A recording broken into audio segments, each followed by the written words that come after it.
இதே போல் வந்து கடன் பிரச்சனை குடும்பத்தில் வந்து இன்னைக்கு மிகப்பெரிய பிரச்சனையாக இருக்கிறதே வந்து இந்த பணவு வரவு செலவு தான் இல்லையா? இந்த கடன் பிரச்சனைகள் தீர்றதுக்கு என்ன பண்ணலாம்?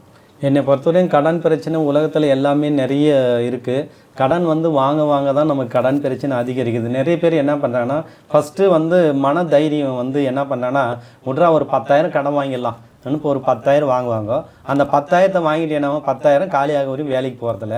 வேலைக்கு போகாமல் என்ன பண்ணுறது, சொத்துறது அதை காலி பண்ணுறது. இந்த 10,000 வட்டி கேட்பான், அந்த வட்டிக்கு இன்னொரு 10,000 வாங்குவான். இப்படி வட்டியை கொடுத்து கொடுத்து கொடுத்து கொடுத்து லாஸ்ட்டு லட்சக்கணக்கு ஆயிரும். அப்புறம் வீடு விற்கிற சூழ்நிலை வரும். இப்படிலாம் இருந்தால் எந்த கடத்தை கழிக்க, எந்த கடத்தையும் கழிக்க முடியாது. நீ என்னன்றன்னா, கடவுள் வந்து எல்லாருக்கும் எப்படி போய் 3 வேளை சாப்பாடுக்கு கடவுள் படி அளந்துட்டுருக்கிறாரு. எல்லா இடத்துலையும் இருக்குது. எல்லா உலகம் உள்ள இன்றைக்கி அன்னதானம்லாம் எல்லா இடத்துலையும் இருக்குது. கவர்மெண்ட்டே நல்லா அரிசி போடுறாங்க. நீ தின்னு போட்டு நீ ஏன் கடன் வாங்குற? கடன் வாங்காமல் இரு. ஏன் நீ கடன் தொலையில் போகிற? நீ ஓடி ஓடி கடன் வாங்கி டாம் டூன்னு பண்ணுறது.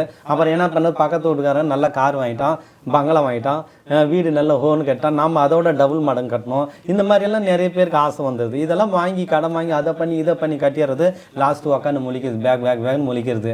என்னடா நம்ம கடத்தை கொடுக்க முடியும், என்னடா பண்ணுறது, ஏற பண்ணுறதுன்னு இருக்கிற ஒன்றும் அங்கங்கே அடமானம். அதை போய்ட்டு லாஸ்ட்டு வீடை வைக்கணும். எங்கே போனோம், சாமியார் கிட்ட போனோம், சாமி வீடை வைக்கணும், கடன் அதிகாச்சு. இல்லை உடனே எனக்கு பணம் வரணும், எதனா பண்ணி கொடு, மைக்கு தான் கேட்பாங்க.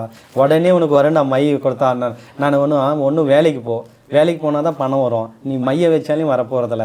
நீ என்ன போய் நான் கேட்பேன், எவ்வளோ கடங்குன்னுவாங்க. ஒரு 50 லட்சம் இங்கே சாமின்னுவாங்க. சரி 50 லட்சம் கடன் நீ என்ன வேலை செய்கிறேன்னு கேட்பாங்க.